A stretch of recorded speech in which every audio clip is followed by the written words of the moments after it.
bem-vindos a mais um programa Francamente, aqui pela Rádio Difusora e também pelo portal jj.com.br.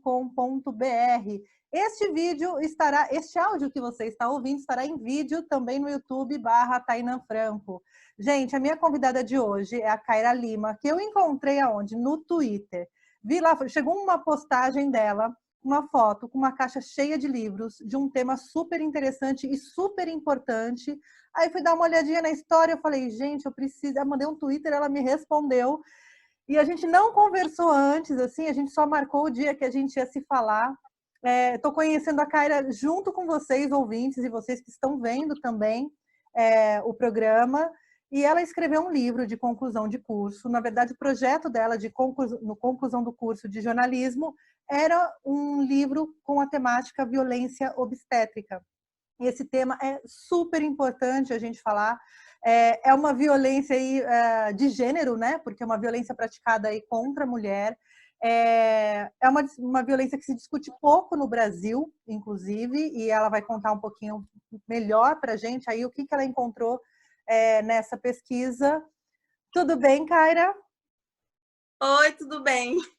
Então, tá bom. Menina, me conta o que você encontrou durante essa pesquisa, porque é um tema que não há muitos dados, né? E muitas mulheres, agora que se fala bastante nisso, muitas mulheres estão se reconhecendo dentro dessa violência, né?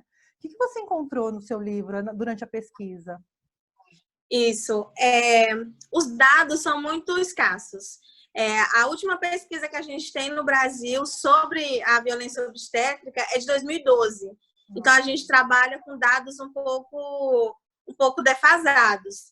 Então, eu acredito que muitas mulheres sofram e elas não estão nas estatísticas, né? A última estatística que a gente tem é de 2012, de que 1 em cada 4 mulheres são vítimas de violência obstétrica no Brasil.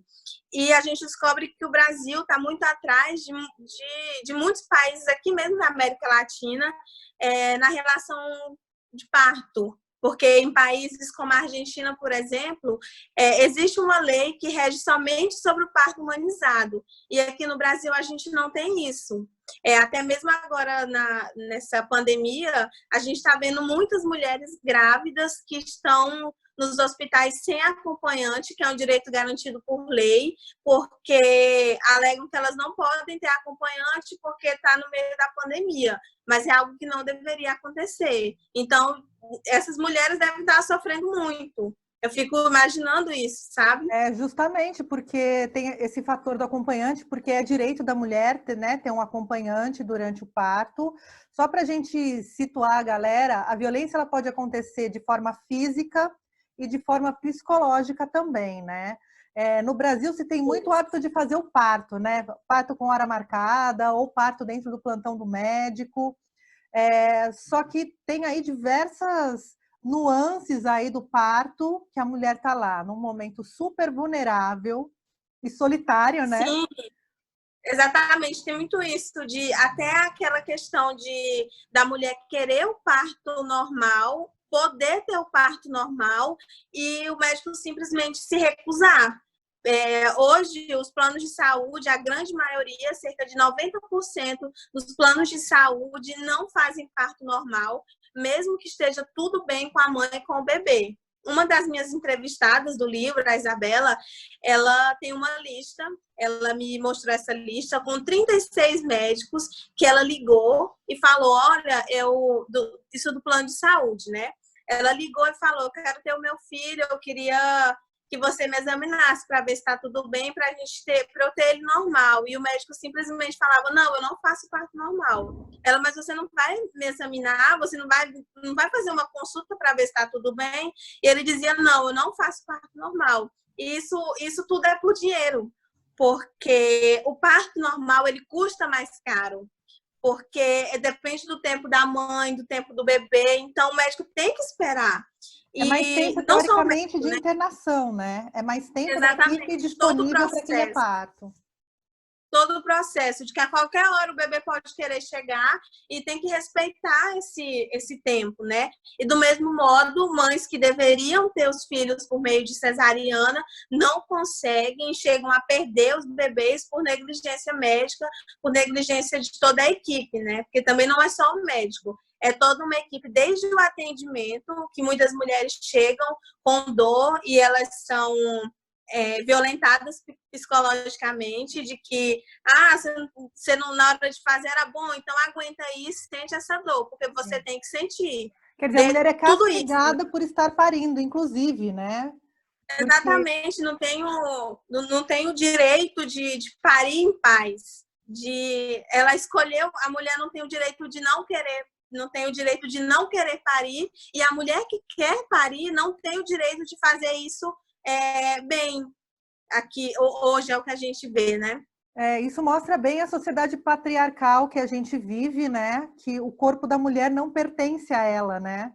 Você pode parir, mas tem que ser quer, tem que ser, né? Tem que ter, a gente tem que seguir muitas regras e a gente não tem direito ao nosso corpo, né? Sim, até em relação à posição que a mulher quer ter o bebê. Ela é obrigada a ter o bebê deitado, mesmo que deitada, mesmo que aquilo não seja o melhor para ela, mesmo que aquilo machuque, que aquilo doa mais, que faça o parto ser mais demorado, tem que ser do jeito confortável para a equipe médica. O que é muito errado, tem que ser o jeito que esteja confortável para a mulher que vai ter o bebê naquele momento. Claro. Então, é como você falou, é uma violência que ela é psicológica e física, que é o que uniu as 4 mulheres aqui nos meus relatos, não foi só as dores, a violência física, foi principalmente a violência psicológica, desde o seio familiar até o momento do parto, desde a família não apoiar, dizer que não fez força porque não quis, de dizer que não teve o bebê direito porque ela não se esforçou suficientemente, e até mesmo a equipe médica de fato. Existe aí aquela coisa da mulher que tem quadril largo é a melhor parideira, e aí você consegue trazer para dentro da hora do parto tanto, eu não falo nem folclore, mas tantos preconceitos, exato. Sim, e aí porque a mulher negra e a mulher pobre é a que mais sofre no momento do parto no Brasil, porque tem toda essa questão do preconceito, do racismo, de achar que a mulher negra é mais forte e que ela pode sofrer mais.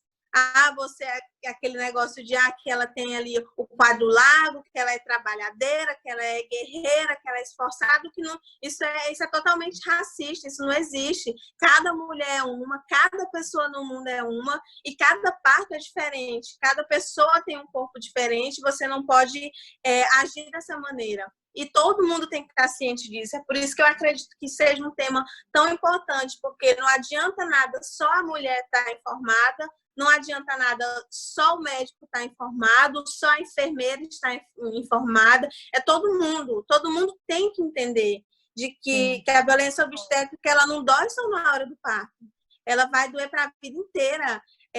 Tem uma das mulheres aqui nos relatos que ela teve o filho há 20 anos atrás e ela lembra de todos os detalhes, ela chorou me contando, ela lembra a roupa, ela lembra onde ela andou, ela lembra exatamente tudo, todas as frases que disseram, e é uma dor que machuca todo dia, não passa. Mesmo que tenha outros filhos, que tenham outras experiências boas na hora do parto, aquela traumática nunca vai passar. Teve uma das mulheres que disse que tem um trecho que ela diz que o dia do nascimento do filho dela foi o pior dia na vida dela, mas que o bebê dela era a melhor coisa da vida dela, mas que ter ele foi a pior. Então, e muitas mulheres não... até, né?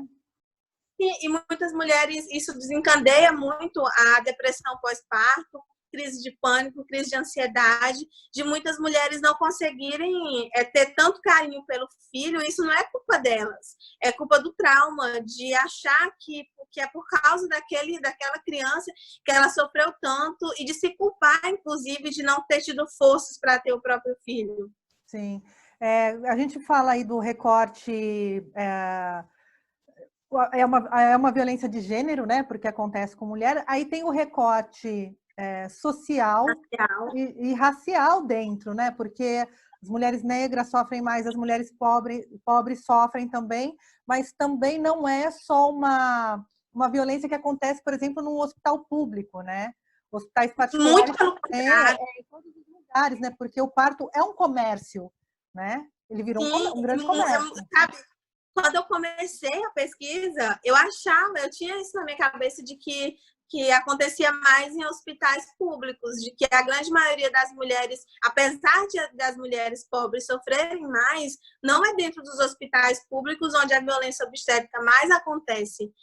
São justamente nos hospitais particulares que os desejos das mulheres não são atendidos, os desejos em relação ao parto, porque não respeitam se ela quer ter normal, já começa daí, apesar de saber que a OMS recomenda o parto normal e a cesárea somente em último caso, mas a mulher também tem esse direito de decidir. Ela pode querer ter o filho cesárea e ela tem que ser respeitada por isso, mas ela deve ser informada antes de saber se ela pode ou não ter o filho normal, e a partir daí tomar a decisão dela.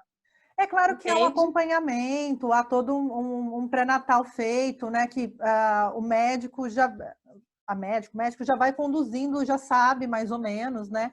É na hora do parto que o bicho pega mesmo, né? Tem casos de mulheres que foram xingadas na sala de parto, que foram suturadas sem anestesia. Ah, você não queria parto normal?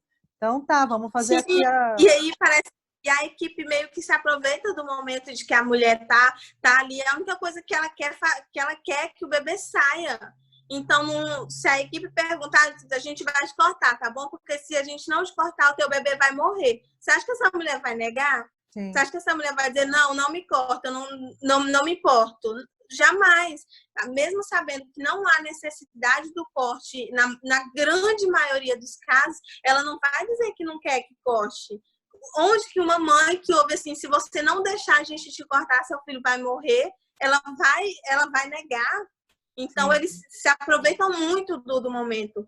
E eu conversei com uma enfermeira obstetra para fazer o livro, e ela me disse que a gente tem muito isso, de que é somente a figura do médico que pratica a violência obstétrica, mas não é. É toda a equipe médica. Se toda a equipe de dentro do hospital, de dentro desse círculo não tiver junta, não adianta. Porque ela mesma disse que muitas vezes ela teve que se calar porque não adiantava falar, porque quem seria retirada era ela, não era a figura com mais autoridade, né? Sim. Eu tenho o caso de uma amiga que teve o bebê, enfim, o médico saiu, foi lá no pai e falou, viu, dei o pontinho para deixar fechadinho para você de novo.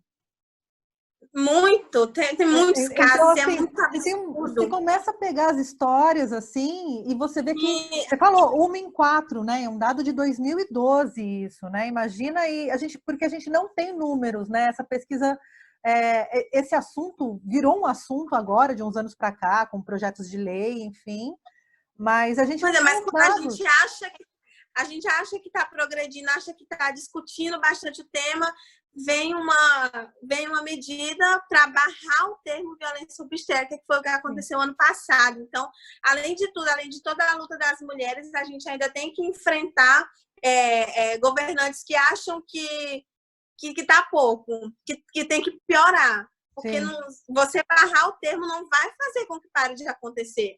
É muito pelo contrário, é falando sobre ele que vai ser debatido, que as causas vão ser diagnosticadas e o que você tem que fazer para aquilo acabar. A gente precisa de políticas públicas nesse sentido, porque são muitas mulheres sofrendo, muitas, inúmeras mulheres sofrendo. E políticas públicas de nível federal, né? De resoluções federais. Principalmente. A gente porque não adianta nada. Pode falar. Oi. Pois não adianta nada a gente ter recomendações estaduais, porque a gente não tem uma lei federal que realmente puna a violência obstétrica. Não existe no Brasil. Sim. Então, é meio que a gente precisa de políticas públicas realmente no nível federal para que isso pare de acontecer. Mas eu acho que, infelizmente, a gente sente que está muito distante. Então, se a sociedade inteira tiver ciente do que está acontecendo, de saber que isso não atinge só a mãe, não atinge só a mulher que está parindo, não, atinge todo mundo. Se uma mãe tem um parto traumático e ela desencadeia uma depressão pós-parto, isso vai refletir na vida do filho, e esse filho ele vai crescer diferente. E esse filho está numa sociedade, essa mãe está numa sociedade, e é todo mundo que sofre, atinge todo mundo, não atinge só a mãe. Sim. A mulher, ela leva muita culpa aí quando ela tem uma depressão pós-parto, que não é uma coisa conversada, quando ela não se sente preparada para ter um filho, a sociedade está cobrando, aí ela tem um filho, porque, né, aparentemente a única função social da mulher a principal, pelo menos, é ser mãe, né? Se você não é mãe, você não é uma mulher completa, e aí tem toda uma discussão. Tem a discussão sobre o aborto, sobre a maternidade, quer dizer, está todo mundo legislando no corpo alheio e no corpo da mulher, né? Principalmente, né? Os homens estão lá decidindo como a gente vai usar ou não o nosso corpo e como as nossas relações sociais... a gente vai parir ou não. Eu vi um movimento muito grande há uns anos atrás de doulas, né? Aqui em Jundiaí tentou-se aí um movimento... da doula poder entrar junto quando fosse de vontade da mulher. A gente tem conversado bastante sobre o parto humanizado cada vez mais, né? E aí você vê todo o preconceito e ainda em cima, bem, né? Você vê um monte de ainda bem que a gente tem essas discussões, porque é a partir dessas discussões que a gente pode entender mais o tema. Porque até eu começar a escrever eu não sabia, sabe? A pessoa com 22 anos, com 21 anos de idade, nunca ter ouvido falar, nunca ter se aprofundado num tema assim, entendeu? Então eu fiquei assim, poxa, eu devia saber disso antes. Por que eu não sabia? Por que eu só sabia assim por alto? Sabe? Porque eu não tive essa informação. E eu não tive porque não é um tema discutido. Sim. Então, quando eu escrevi esse livro, eu pensei, poxa, todo mundo tem que ver isso. Eu queria ter condições de poder dar esse livro para todo mundo, de informar todo mundo sobre isso. Infelizmente, eu não tenho, mas eu estou muito feliz de que mais pessoas vão poder ler, vão poder se informar e discutir mais sobre o tema. Até mesmo na questão do Twitch ter viralizado tanto, eu tenho certeza que muita gente nunca tinha ouvido falar no tema e foi lá no Google pesquisar o que era. Sim. Simplesmente porque viu ali. Sim, é importantíssimo. Entende? E é importante que as mulheres falem, porque daí elas começam a se reconhecer dentro dessa violência, né?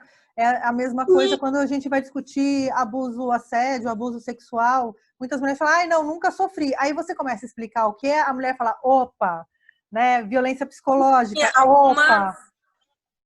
Algumas mulheres falaram comigo. Teve algumas que me agradeceram por eu estar falando sobre o tema, porque disseram que sofreram violência obstétrica e não tinham tido voz para falar sobre. Então, eu acho que eu tenho que agradecer muito a essas 4 mulheres que vou até citar o nome delas, que é a Isabela, a Isis, a Jaciane e a Gleide. A Gleide era a esposa do meu tio, ainda continuo chamando ela de tia, e foram as 4 mulheres que me deram essa voz, que deixaram eu dar voz a elas, né? E que falam em nome de milhares de mulheres que sofrem no Brasil hoje, né? Não, o seu livro é utilidade pública, né? É um livro de utilidade pública, na verdade, né? Porque é importantíssimo para o debate. Sim, eu falei hoje que se pelo menos uma mulher ler esse livro e conseguisse impor a não deixar que tirem os direitos dela, já vai ter valido a pena. E eu acredito que vai ser mais de um. Eu acredito que também que existe muito isso dos médicos fazerem praticarem a violência não tanto somente por ser mal, entendeu? Não é exatamente isso. É costume, é o interno ver o médico mais velho fazendo e achar que aquilo é ok. É a mulher ir lá fazer o exame de toque e ver e 3 internos vai lá e faz o exame de toque porque eles têm que praticar. Eles têm que praticar invadindo um corpo que não quer, entendeu?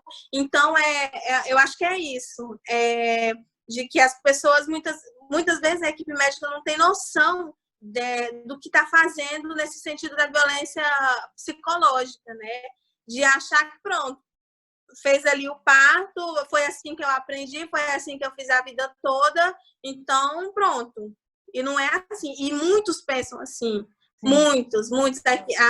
O pessoal do hospital que eu entrevistei me disse que pensa muito assim, eu aprendi assim, o doutor mais velho está fazendo, eu tenho que fazer assim também.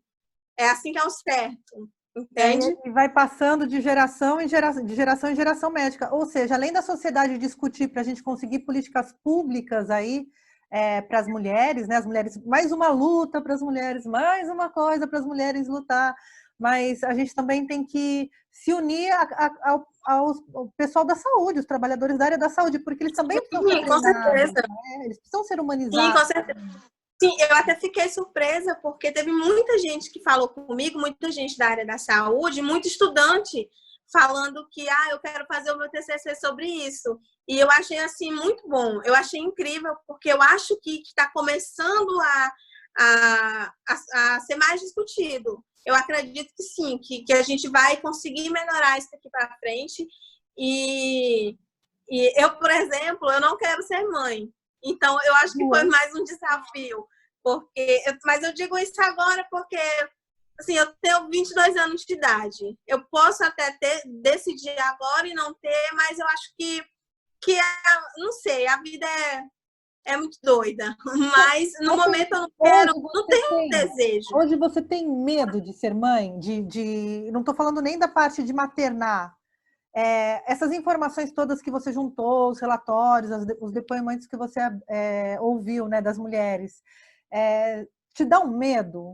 Hoje você, como a gente não pode falar da Kaira do futuro, né? A gente tem a Kaira de hoje, né? Mas eu não sei, não é por ter ouvido os relatos dela, de ter pesquisado esse tipo de coisa, sabe? É simplesmente porque acho que não tem assim uma explicação tão longa. Eu vi essas mulheres que sofreram tanto, eu não quero sofrer desse jeito. Não é isso.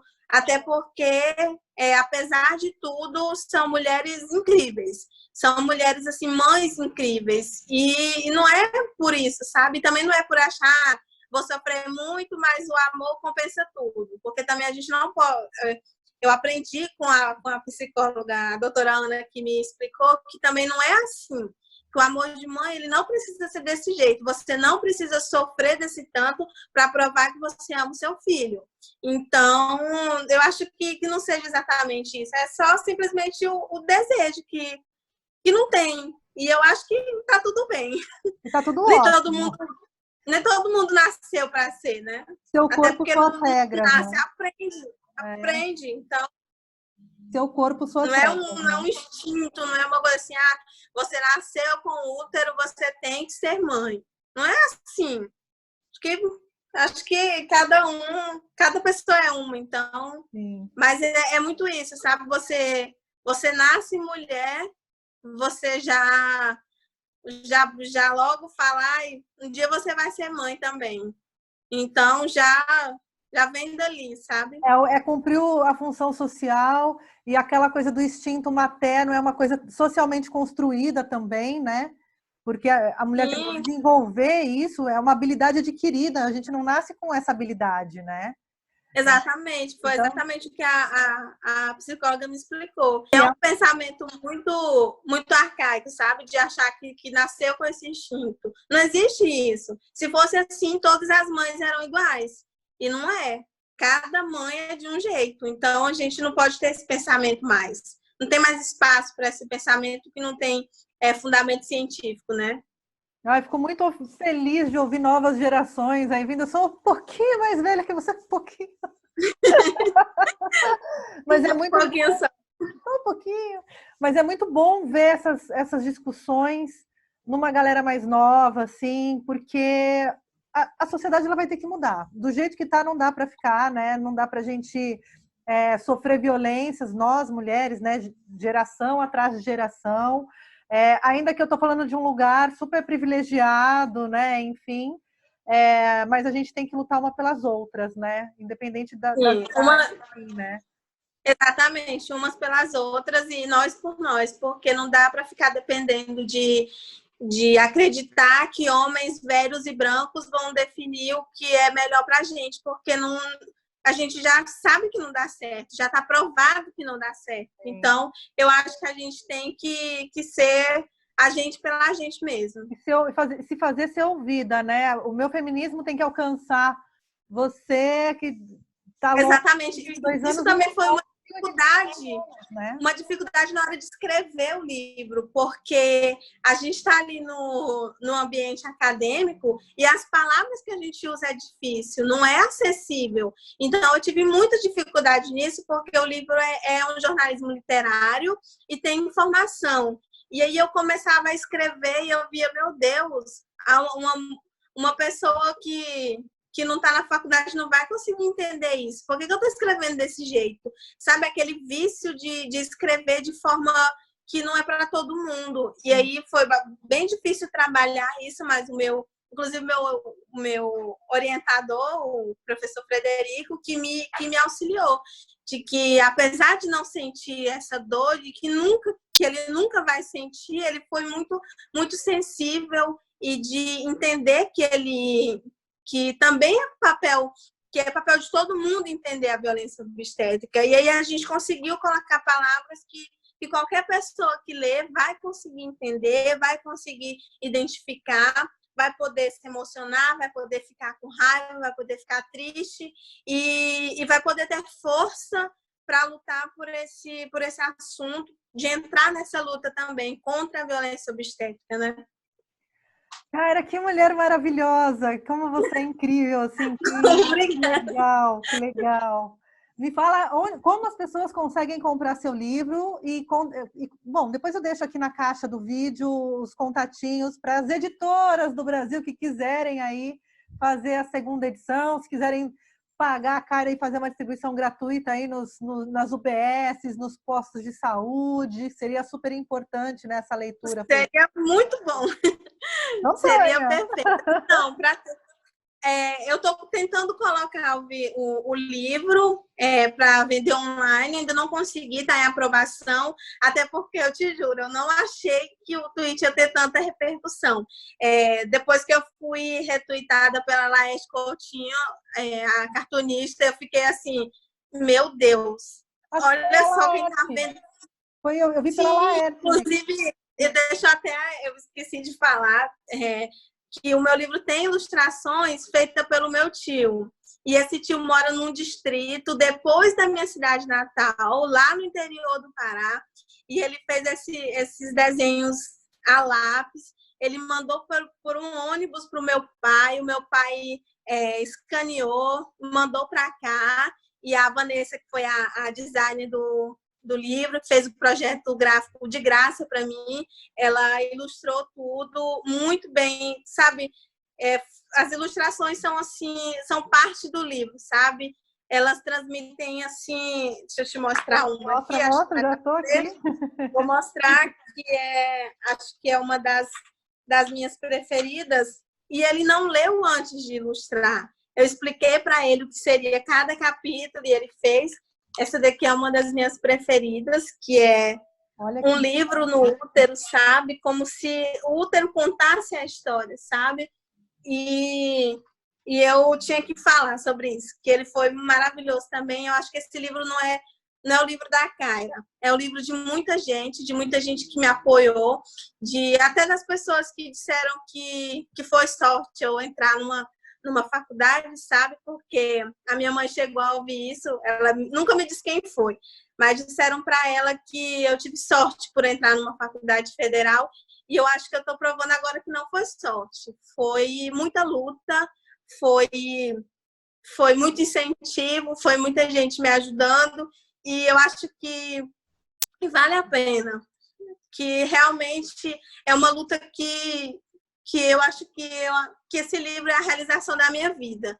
Eu acho que todo mundo tem um propósito na Terra e eu acho que esse livro é o meu propósito, porque se ele mudar uma vida, se ele fizer uma única mulher ser ouvida, ele já vai ser importante. Então, ver tanta gente vendo, tanta gente me agradecendo por escrever, já vale, já é tudo para mim. Você vai me fazer chorar, né?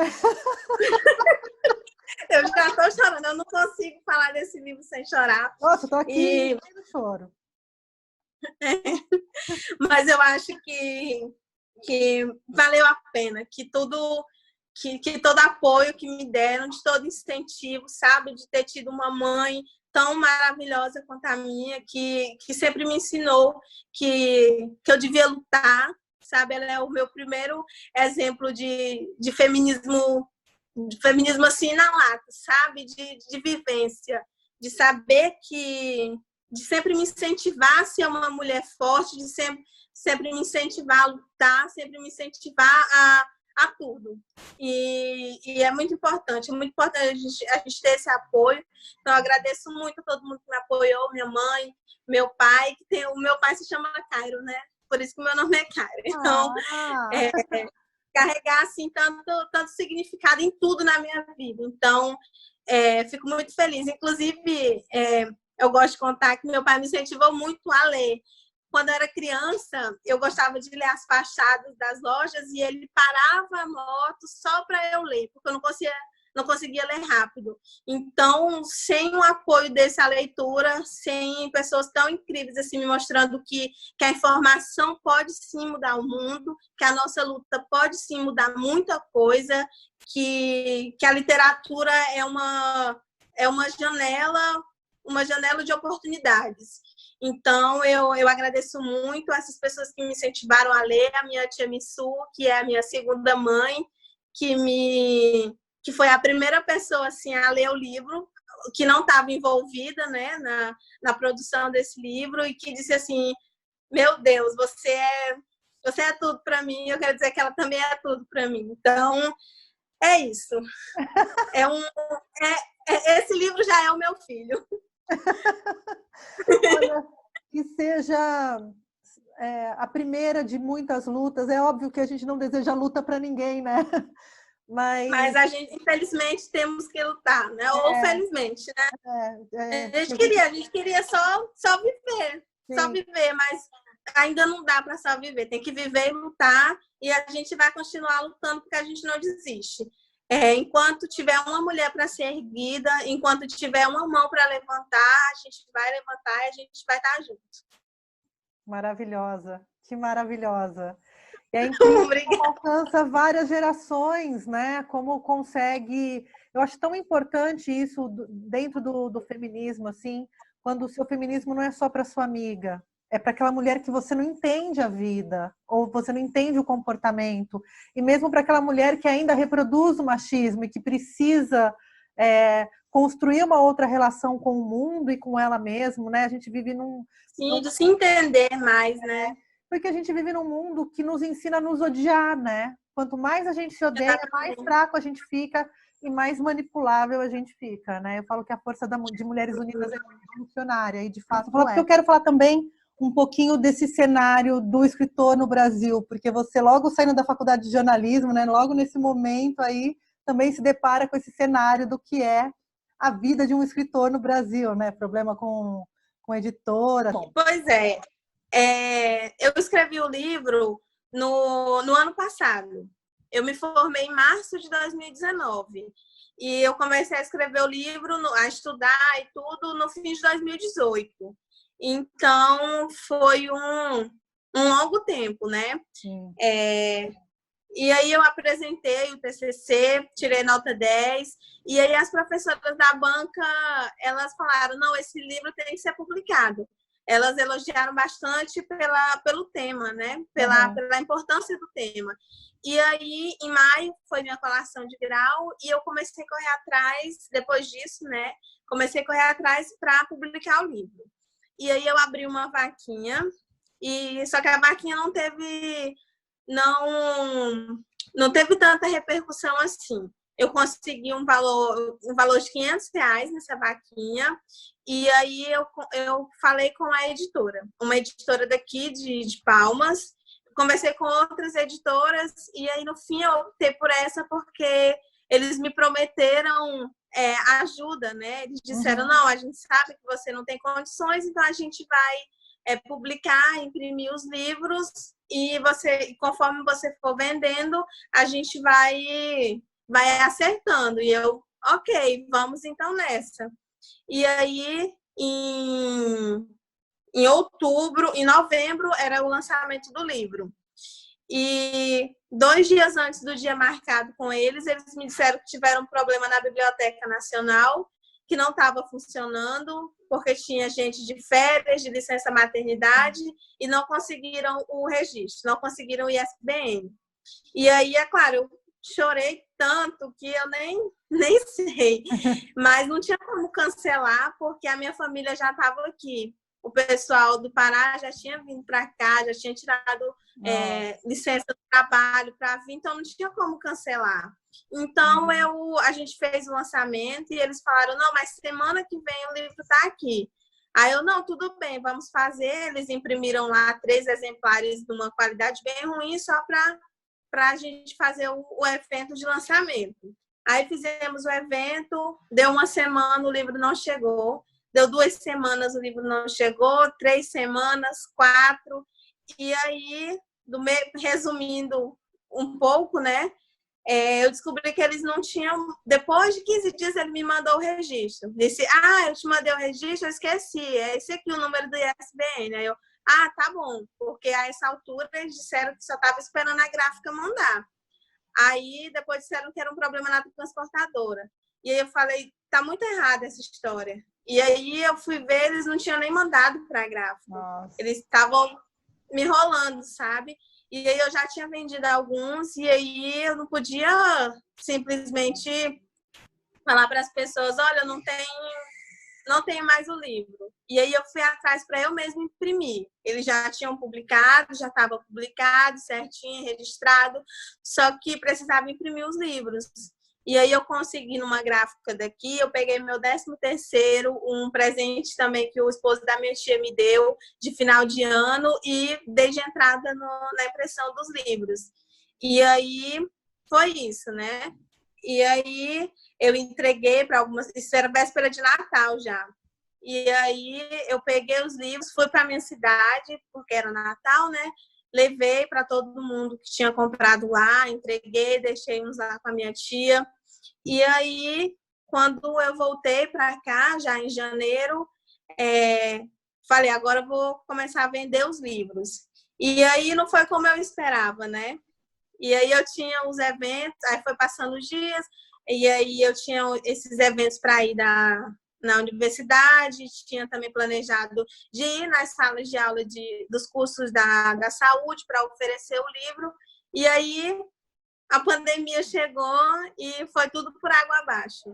Nossa, não conseguia vender, tentei de tudo, tentei em outras redes sociais, tentei de tudo, né, para conseguir vender, não consegui. E aí o meu amigo teve essa ideia, ele falou, por que você não faz um tweet contando o que aconteceu, para ver se rola, se dá alguma coisa, você não vai perder nada fazendo tweet, pode não ganhar nada, mas também não vai perder, só sabe se tentar. E aí eu fiz tweet e começou 10 retweets, 100, 1.000, quando eu vi tá lá em 20 mil pessoas compartilhando, né? E aí muita gente falando comigo, muita gente pedindo, eu já vendi quase todos os livros, falta bem pouquinho, e eu acho que, e ainda tem muita gente interessada, e eu acho que agora vou ter que imprimir uma segunda edição.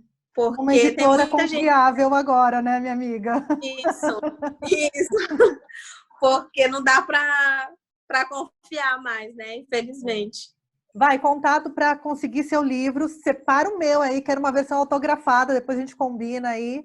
Mas pode deixar, vou autografar. Quem quiser, por enquanto, pode entrar em contato pelo 63981234812, que é o meu telefone. Por enquanto está sendo feito por lá, porque a gente ainda não conseguiu colocar na Amazon, mas está em análise.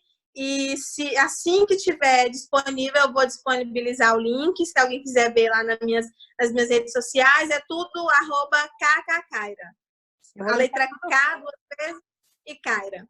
Eu vou deixar marcadinho aqui o nome com o Instagram para o pessoal te procurar.